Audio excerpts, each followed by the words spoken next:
The human digestive system consists of three main parts: the foregut, the midgut, also known as the small intestine, and the hindgut.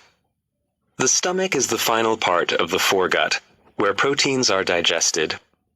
From here, the contents of the intestines proceed to the small intestine. Here the enzymes in the intestinal juice and pancreatic juice break down the essential nutrients, that is, proteins, carbohydrates, and fats. Intestinal juice is produced by the glands of the small intestine, while the pancreas secretes pancreatic juice. The bile, produced by the liver and stored in the gallbladder, is also emptied into the small intestine. The bile does not contain digestive enzymes.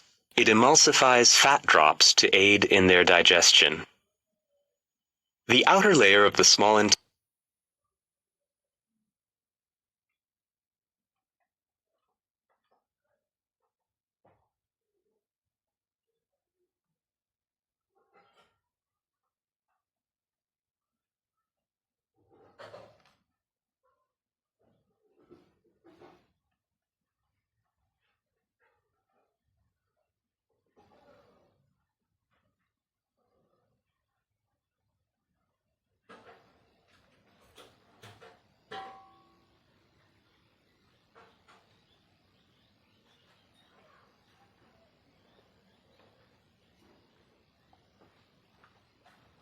Yes, possible.